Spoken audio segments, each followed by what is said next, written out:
চ্যানেলে আপনাদের সকলকে স্বাগত। আজকে আমি একটা ইউনিক টিফিন রেসিপি নিয়ে হাজির হয়েছি। আজকে যে টিফিনটা বানাবো এটা দেখতে যেমন সুন্দর, খেতেও তেমন টেস্টি। আর এটা একবার খাওয়ার পর আপনাদের আর বাজার থেকে চপ সিঙ্গারা কিনে খেতে ইচ্ছা করবে না। তাহলে চলুন শুরু করা যাক আজকের রেসিপি। আর যদি আমার চ্যানেলে নতুন বন্ধু হয়ে থাকেন তাহলে চ্যানেলটাকে সাবস্ক্রাইব করার অনুরোধ রইল। এই ইউনিক টিফিনটা বানানোর জন্য দেখুন আমি এখানে 1 কাপ ময়দা নিয়েছি। আপনারা ময়দার পরিবর্তে আটাও ব্যবহার করতে পারেন। আমি এখানে 1 কাপ ময়দা নিলাম, এই কাপের 1 কাপ। পরিমাণটা আপনারা আপনাদের মতো নিতে পারেন, 2 কাপও ব্যবহার করতে পারেন। আমি এখানে 1 কাপ ময়দা নিলাম, দিয়ে দিলাম সামান্য পরিমাণে লবণ, ছোট চামচের 1/2 চামচ দিয়ে দিলাম জিরে গুঁড়ো। এই উপকরণটা দিয়ে ময়দাটা খুব ভালো করে প্রথমে মিক্সড করতে হবে।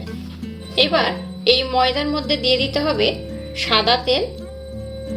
সাদা তেল এখানে আমি 2 চামচের মতো ব্যবহার করেছি। তেলটা আমি ময়ম হিসাবে দিলাম। এবার তেলটা দিয়ে খুব ভালো করে ময়দাটাকে মিক্সড করতে হবে। দেখুন তেলটা দেওয়ার পর ময়দাটা আমি খুব ভালো করে মেখে নিয়েছি। ময়দাটা এরকম মাখা হবে, হাতের মধ্যে দেখুন মুঠি করতে পারবেন। এইভাবে ময়দাটা খুব ভালো করে মেখে নিতে হবে। এবার এই ময়দার মধ্যে দিয়ে দেব জল। জলটা দিয়ে আমি ময়দাটা খুব ভালো করে মেখে নেব। একেবারে একসাথে অনেকটা জল দিয়ে দেবেন না, মিশ্রণটা পাতলা হয়ে যেতে পারে। এইভাবে অল্প অল্প জল দেব আর মিশ্রণটা খুব ভালো করে মিক্সড করব।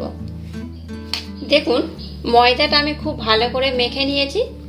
খুব টাইটও করিনি আর খুব নরমও রাখিনি। এইভাবে ময়দাটা মাখাতে হবে। ময়দা মাখানোর সময় আমি নর্মাল ওয়াটার ব্যবহার করেছি, এখানে গরম জল ব্যবহার করা যাবে না। এবার এর মধ্যে আমি দিয়ে দিলাম সামান্য পরিমাণে তেল।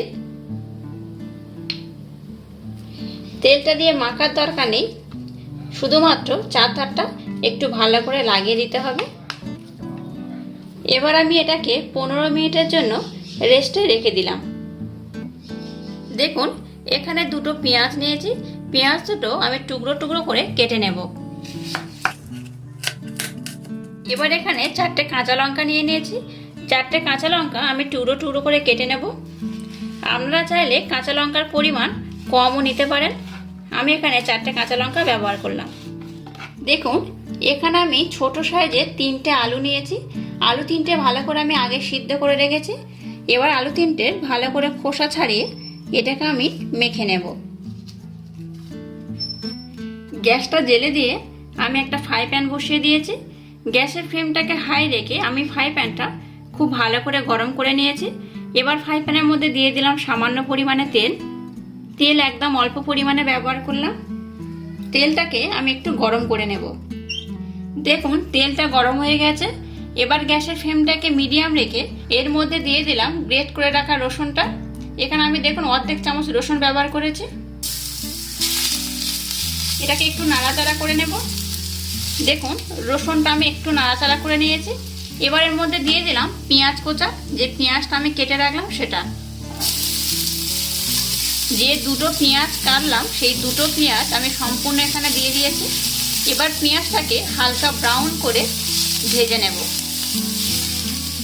দেখুন পেঁয়াজটা আমি হালকা ব্রাউন করে ভেজে নিয়েছি।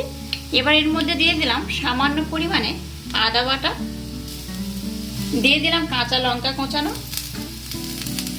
দিয়ে দিলাম ধনেপাতা কোঁচানো। আবার সমস্ত উপকরণ একটু নাড়াচাড়া করে নেব। সমস্ত উপকরণ 1 মিনিটের জন্য আমি একটু ভালো করে নাড়াচাড়া করে নিয়েছি। এবার এর মধ্যে দিয়ে দিলাম যে আলুটা সিদ্ধ করে মেখে রেখেছিলাম সেই আলুটা। আলুটা দেওয়ার পর সমস্ত উপকরণ আমি আবারও খুব ভালো করে মিক্সড করে নেব। গ্যাসের ফ্লেমটাকে লো রেখে আলুটাকে আমি খুব ভালো করে সমস্ত উপকরণের সাথে মিক্সড করে নিয়েছি। এবার এর মধ্যে দিয়ে দিলাম সামান্য পরিমাণে লবণ। লবণটা আপনারা আপনাদের স্বাদ মতো দেবেন। সামান্য দিয়ে দিলাম হলুদ গুঁড়ো। এই চামচে 3 ভাগের 1 ভাগ দিয়ে দিলাম জিরে গুঁড়ো। গরম মশলা দিয়ে দিলাম সামান্য পরিমাণে। চাট মশলা দিয়ে দিলাম এই চামচের 1/2 চামচ। ধনে গুঁড়ো দিয়ে দিলাম সামান্য পরিমাণে। আর দিয়ে দিলাম আমচুর পাউডার এই চামচের 1 চামচ। আমচুর পাউডার অবশ্যই দিতে হবে। আর আমচুর পাউডার যদি আপনাদের হাতের কাছে না থাকে, এর পরিবর্তে আপনারা লেবু ব্যবহার করতে পারেন কিংবা তেঁতুলের জল করেও ব্যবহার করতে পারেন। এবার সমস্ত উপকরণ আমি খুব ভালো করে মিক্সড করে নেব। দেখুন সমস্ত উপকরণ আলুর সাথে আমি খুব ভালো করে মিক্সড করে নিয়েছি। এবার গ্যাসটাকে আমি বন্ধ করে দিলাম আর এই আলুটাকে একটু আমি ঠান্ডা করে নেব। দেখুন 15 মিনিট হয়ে গেছে। যে ময়দাটা আমি মেখে রেখেছিলাম সেই ময়দাটা দেখুন আগে থেকে আরেকটু নরম হয়ে গেছে। ময়দা মাখাটা ঠিক এমনটাই হবে। আবার এটাকে হাত দিয়ে এইভাবে খুব ভালো করে মেখে নিতে হবে। ময়দাটা দিয়ে আমি একটা লম্বা ডো বানিয়ে নিলাম। এইভাবে একদম একইভাবে সম্পূর্ণটা করতে হবে। এবার একটা ছুরি নিয়েছি, মাপ করে করে এটাকে আমি টুকরো টুকরো করে কেটে নেব। এইভাবে দুটো আঙুল দিয়ে আমি একটা মাপ করলাম।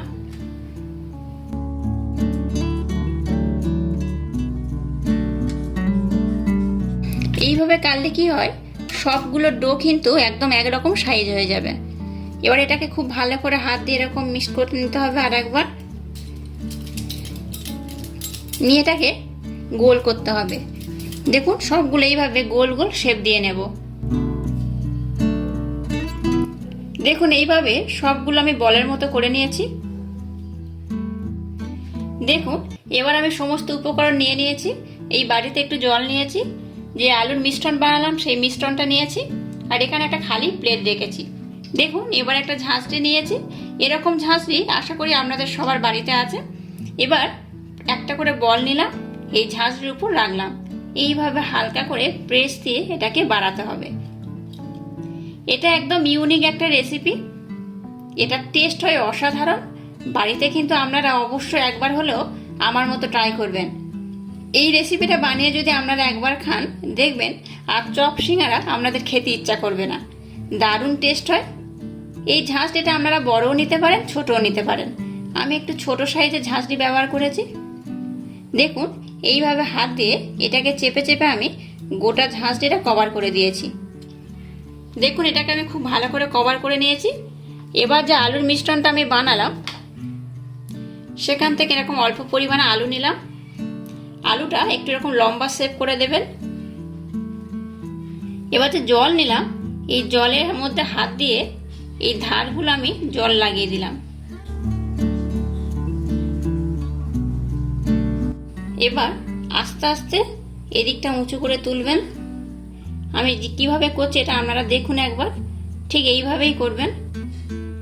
আর এই কাজটা একদম সাবধানতা অবলম্বন করে করবেন, ধীরে ধীরে করবেন, নতুবা এটা ভেঙে যেতে পারে।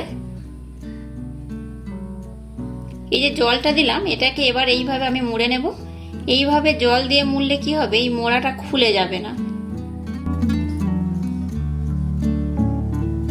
এইভাবে ভালো করে মুড়ে নিতে হবে।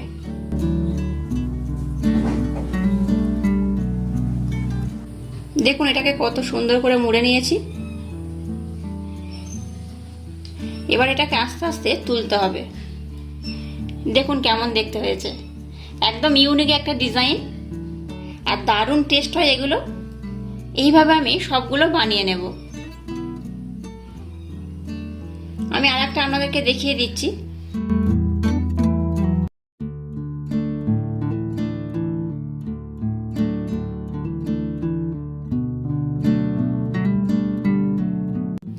এই ডিজাইনটা এত সুন্দর, বাচ্চারা দেখে তো এমনি আকৃষ্ট হবে। এটা খেতেও দারুণ হয়, সবাই খুব পছন্দ করবে। এই দেখুন কত সুন্দর দেখতে হয়েছে। দেখুন এইভাবে আমি সবগুলো বানিয়ে নেব। দেখুন সবগুলো আমি এই রকম শেপ দিয়ে দিয়েছি। প্রত্যেকটা আমি করে নিয়েছি। দেখুন কত সুন্দর দেখতে হয়েছে। এবার গ্যাসটা জেলে দিয়ে আমি একটা কড়া বসিয়ে দিয়েছি। কড়াটা খুব ভালো করে গরম করে নিয়েছি। এবার এর মধ্যে দিয়ে দিলাম সাদা তেল। গ্যাসের ফ্লেমটাকে হাই রেখে তেলটা আমি খুব ভালো করে গরম করে নেব।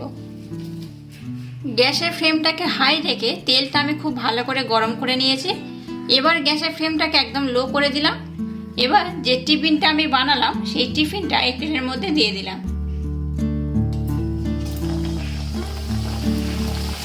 এটাকে এইভাবে উপরে একটু তেল দিয়ে দেবেন।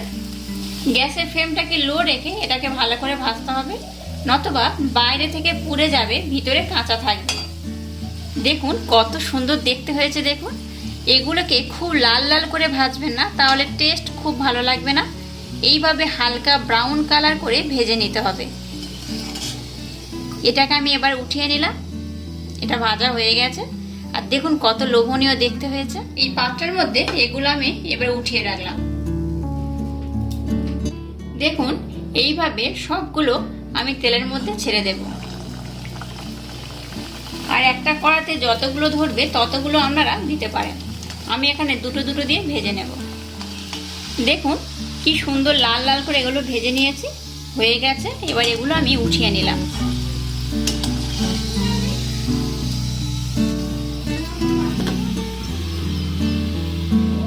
দেখুন এগুলো সব আমার ভাজা হয়ে গেছে।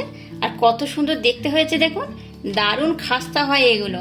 আর এই টিফিনটা অবশ্যই আপনারা বাড়িতে একবার ট্রাই করবেন, দারুণ টেস্ট হয়। আর যদি থাকে একটু টমেটো সস দিয়ে খাবেন, দারুণ খেতে হয়। আর রয়েছে কাঁচা লঙ্কা। আপনারা আমার মতো করে যদি সেম পদ্ধতিতে বানান এই রকমই হবে। এগুলো দেখতে যেমন সুন্দর, খেতেও তেমন সুন্দর। আমি আপনাদেরকে একটা ভেঙে দেখাচ্ছি কত সুন্দর এগুলো। এই দেখুন মুচমুচ করছে। একবার যদি এগুলো বানিয়ে খান তাহলে চপ সিঙ্গারা আর বাজার থেকে কিনে খেতে ইচ্ছা করবে না। আর আমার এই রেসিপিটা যদি আপনাদের ভালো লাগে তাহলে অবশ্য আমার এই চ্যানেলটাকে লাইক, শেয়ার, কমেন্ট এবং সাবস্ক্রাইব করবেন। আর পাশে থাকা বেল আইকনটা প্রেস করে দেবেন। তাহলে টাটা, আবার দেখা হচ্ছে নতুন কোনো রেসিপি নিয়ে।